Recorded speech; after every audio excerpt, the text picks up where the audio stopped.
Hello, everyone. Oh, thought I'd give you a... Now, I wonder why I'm talking about Star Wars Asoka today. Episode 7 just came out. I watched it last night. And I've slept, and I'm going to tell you my thoughts about it. Yeah, I wonder why I'm a fan of this show. I honestly don't know. I really don't know why I'm a fan of this show. Oh, yes. This is going to be spoiler heavy from episode 6 onwards. So if you have not watched to episode 6, do not watch from here on. But basically my view is, yes, you should watch to episode 6. It is...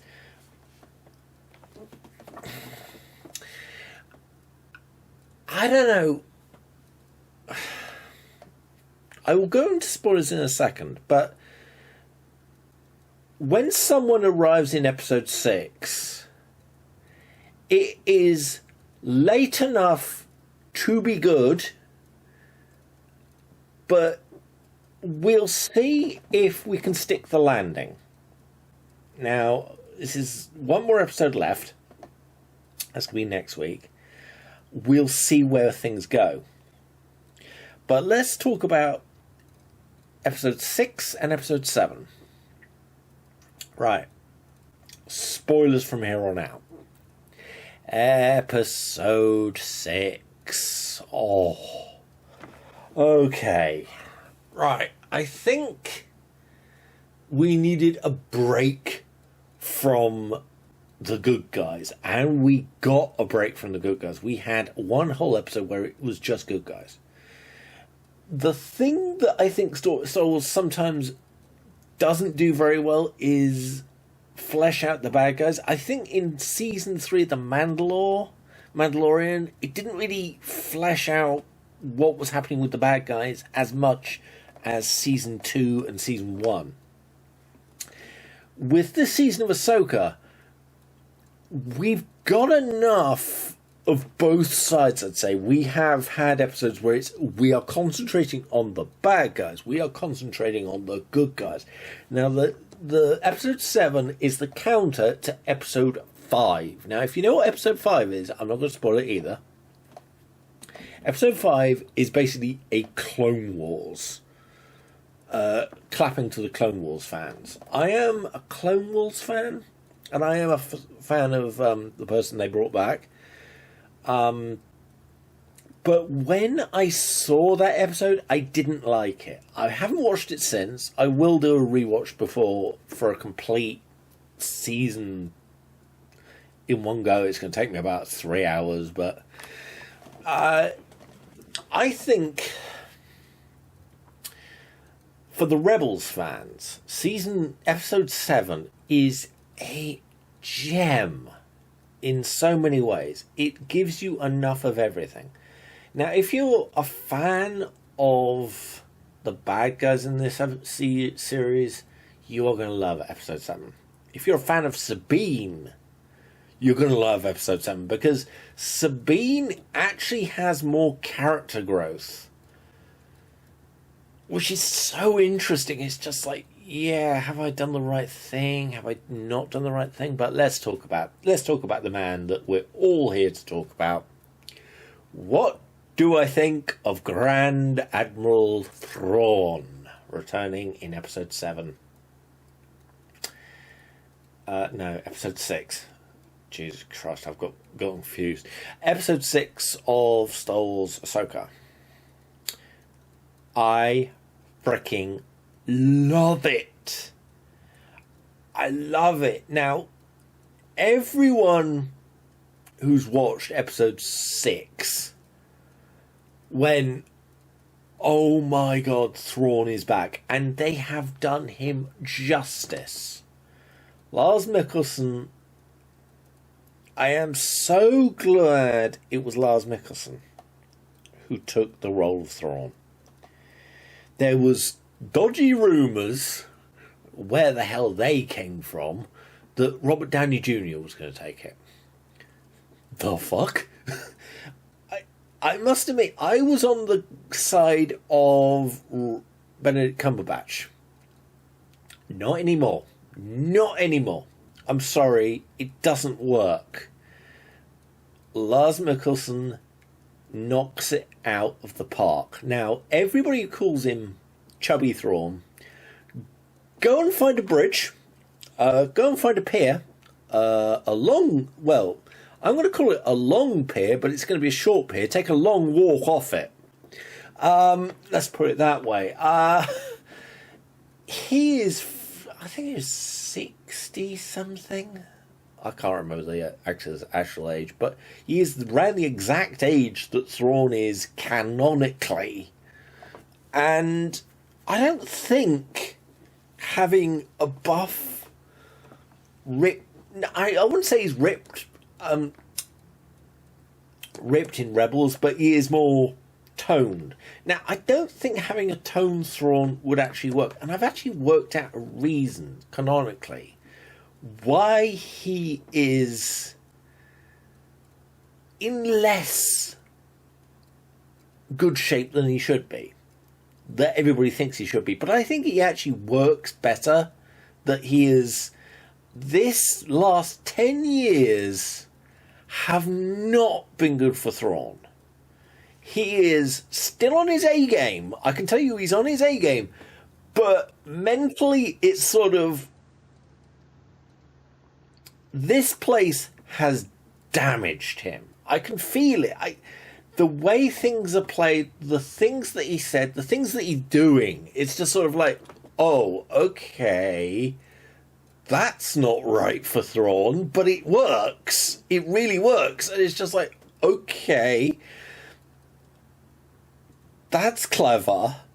I think the idea that everyone's thinking that, oh no, the zombie troopers, yeah, that's not true. We know from episode 7 that is not true. They're not zombie troopers. What I think they are, what I think this whole thing has become, is Thrawn hates the planet that he's on. Literally, he hates it. It is the worst place in the universe for him because it's so boring. It's like his exile in the unknown regions before he was picked up in the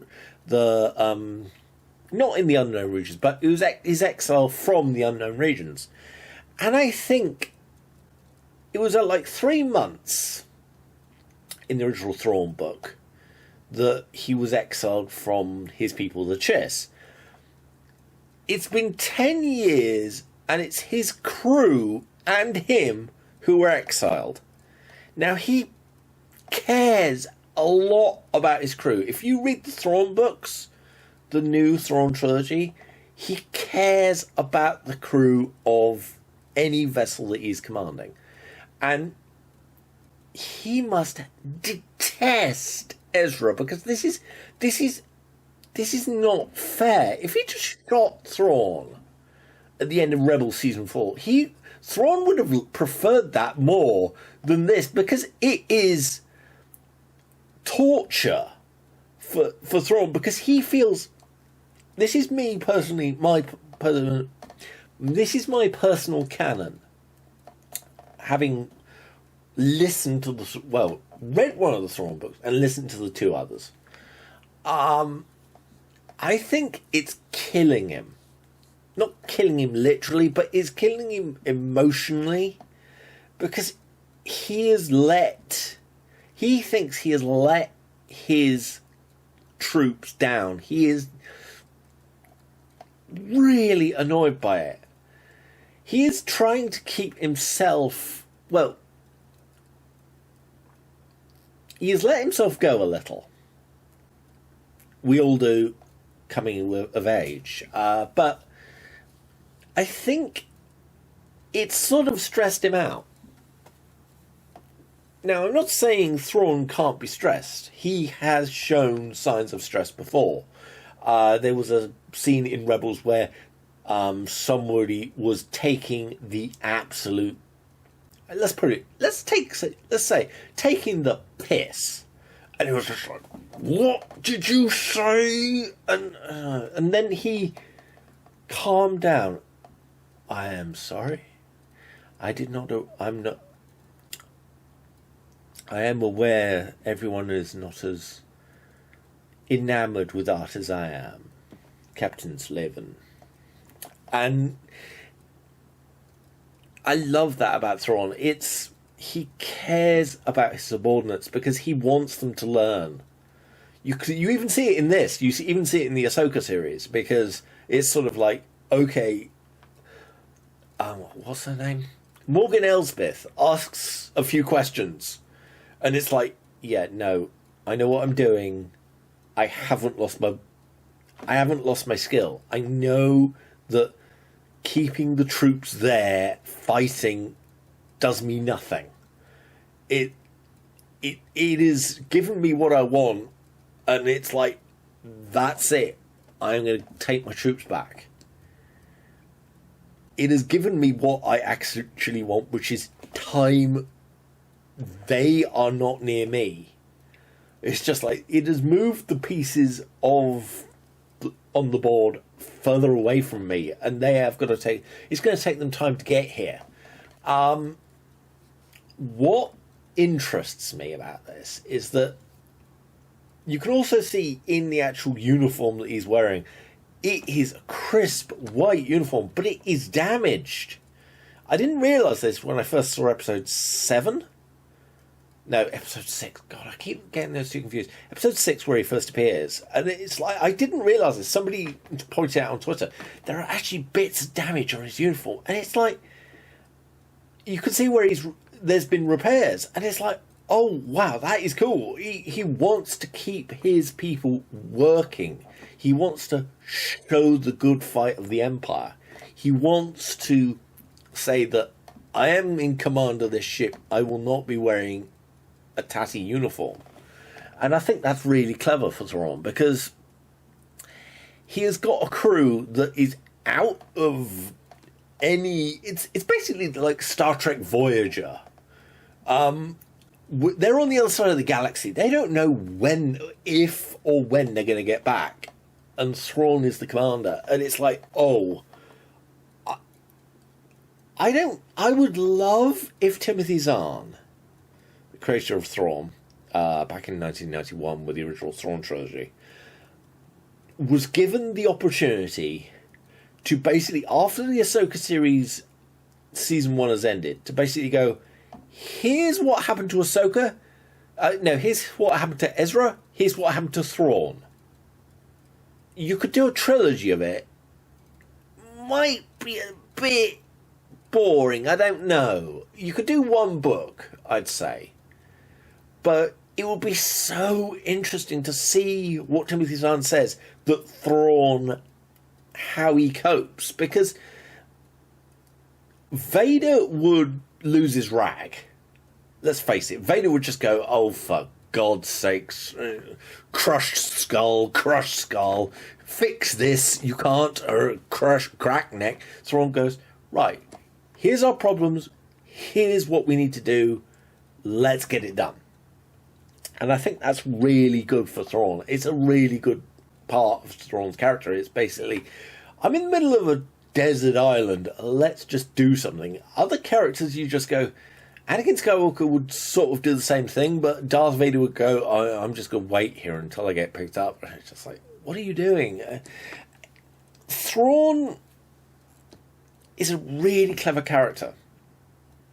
And what happens in episode 6 and 7 really shows that, because Thrawn knows that getting Sabine Wren out of his sight, out of the way, as far away from him as he can, even though he doesn't know that Sabine is Ahsoka's Padawan, and they have a slight Force connection, you just don't want him here. And also, yeah, you two Force users, yeah, get gone, go away, go. You want to go and fight Sabine? Yeah, go on, go and destroy Sabine. And the first thing he says is just like, yeah, I don't care about Balin Skull or his apprentice.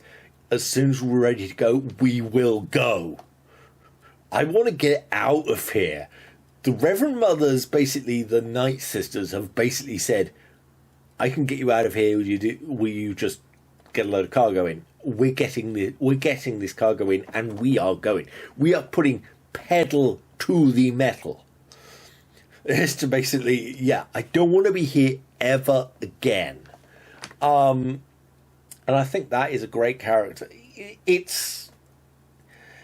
There are some things that you can tell that Thrawn is kind of like, he has changed from the man at the end of season 4 of Rebels. The man at end of season 4 of Rebels is a lot more sure of himself. The man we see in Asoka has been damaged by this loss. This is one of the worst losses that Thrawn has ever had. It has been, I've been away for 10 years. I don't know what the Empire's doing. I don't know what the Chiss Ascendancy's doing. I have no information. All I have is Ezra Bridger. And he's a pain in the arse. Let's put it that way. You can tell that Ezra Bridger is a pain in the arse. Let's put it this way. The actor they did for Ezra Bridger, brilliant. Great. Actor they did for Thrawn, excellent. Fantastic. All the actors for this, there's none of them that I'd say that was miscast. One of the things I'd say right now is if Benedict Cumberbatch was cast as Thrawn, I would go, no, it doesn't work. But this is perfect casting across the board. There is no miscast characters. Hera, Sabine, Asoka, the Doctor, yeah, Hu Yang, but the Doctor. Basically, it's the Doctor, you can tell. There are no miscasts. It is all brilliant. And I think as long as Dave Filoni hits the landing hard, and I mean Mandalorian Season 1, Season 2 hard. No, wait, which one was the... Mandalorian Season 1 was a two-parter. Mandalorian Season 2 was a one and done event. So I'd say you've got to do a Mandalorian Season 2, Dave. Again, basically you've got to do something that you've got your people back into the standard Star Wars universe, and you've got to have them doing something. You've got to have a really interesting thing. And I think we've got the crumbs of it there, but I've got to make sure that everyone comes back, and you've got to make sure that everything is set in place. And I think we have the seeds for everything set in place from episode 7. The beginning scene with Hera Syndulla, everyone might class that as filler. No, it's not filler, and I know why. Because there's two things. That senator is a absolute dingleberry, and I think I know he's part of the Empire, and he's not being subtle about it. Thrawn will go, "You're about as subtle as a brick. Shut the hell up." Whack. Shut up. Harrison, all the actors are great, and we've got the seeds for really good, and it's better. we've got some good space battles. Now, they're shorter space battles than I'd say Mandalorian had. But it has got to be a long episode, and it has got to have a Thrawn space battle. Basically, Thrawn has to go, I'm back. And then that is what theoretically should go into the Dave Filoni film that I don't know when it's even in production. I want it to be in production, and I want... It's called Heir to the Empire, and people are going to say it should be three films. It's going to hurt me to say this. I don't want it to be 3 films. I think we've had... With 3 films, you get too much interference from the... you get too much chance of other directors going in and interfering. That's what we had with the Force Awakens trilogy, let's call it that. Basically, The Force Awakens is good. The other 2 are absolute BS. I'm sorry to everyone who likes them, but I just hate them with a colossal passion. You couldn't... I've watched them both, and I never want to... I might watch them in a couple of years' time to see what... It's just like, have I misjudged them? I don't think I have. Frankly... But everyone is saying who likes Thrawn, who likes Asoka, who likes this kind of stuff, it should be a 3-movie run. I think that would be the biggest mistake. Let's face it, Rogue One was 1 movie. It was damn good. I wouldn't say it's the best, but it's damn good. Solo was 1 movie. That needed to be a series, to be honest. That needed to be a series. Comparatively, you could stick it into an 8-episode series, and it would have done better, in my view, than the 1 movie that just seemed to go everywhere and nowhere. Literally, we knew what was going to happen at the end, but it's kind of like, oh, so this is how he gets this is how he gets this, and this is how he gets this. And it's just like, oh, for God's sakes. Do it in a season of television, and that would have been quite good. Doing it in a film, it just hurts it. Because it's too quick. It's too... Oh, we're doing this now. Oh, right. Okay, why are we doing this? I don't know. It was too fast. It was going from one bit to another bit to another bit to another bit. Sorry, I'm going off tangent here, but...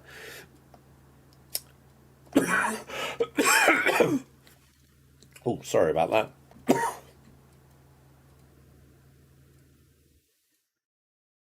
Oh, okay. Sorry, I was just testing my NVIDIA connection thing. Doesn't seem to be working very well today, but hey-ho. Wait, is there a strength monitor thing? Oh, wait. What?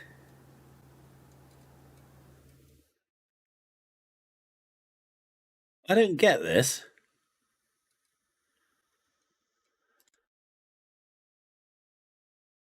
Okay, that's a bit odd.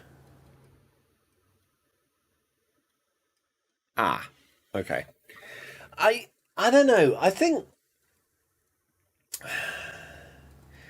everyone's saying that the Heirs to the Empire movie should be a trilogy. No. I know we all love the Heirs to the Empire trilogy. And I know what's got to happen to fit in with canon.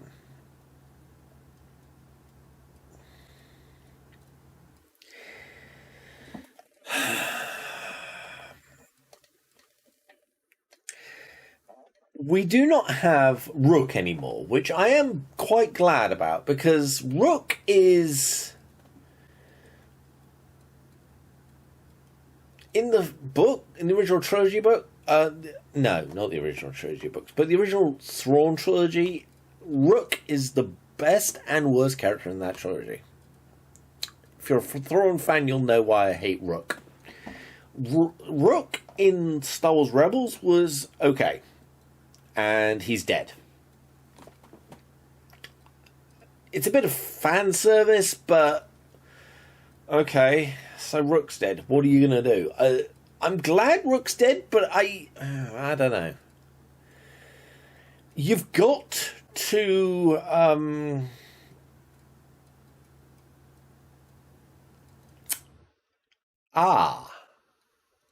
okay.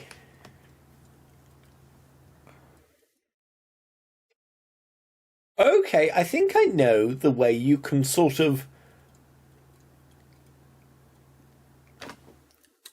make Thrawn fans happy, but still fit in with canon. Now, in canon, nothing's been happening at the end. Well, basically, The Force Awakens happens, so there's no Thrawn there.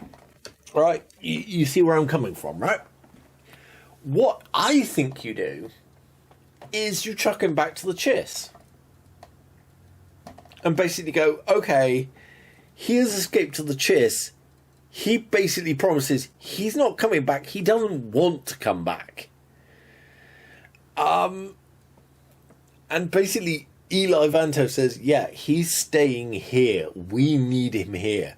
Through another Thrawn trilogy, another book basically fixing the Chiss ascendancy. That would be good if you want to, if Dave Filoni wants to help basically Timothy Zahn just basically go, here's the last part of Thrawn's story. And I think you could put a full stop at the end of that trilogy and basically every single Thrawn fan would go, yay! Because Thrawn lives and he kicks ass. Most people would say Thrawn has to be ended by the end of the Heir to the Empire trilogy. Not Heir to the Empire trilogy, but the Dave Filoni film, Heir to the Empire. We'll see. I don't know.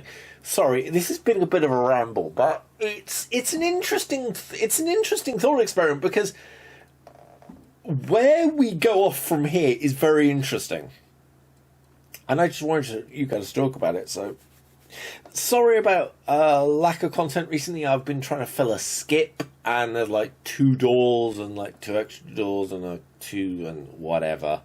But thank you guys for watching. See you guys later. I'm sorry if you can't watch this until you've watched Asoka, but thank you for watching.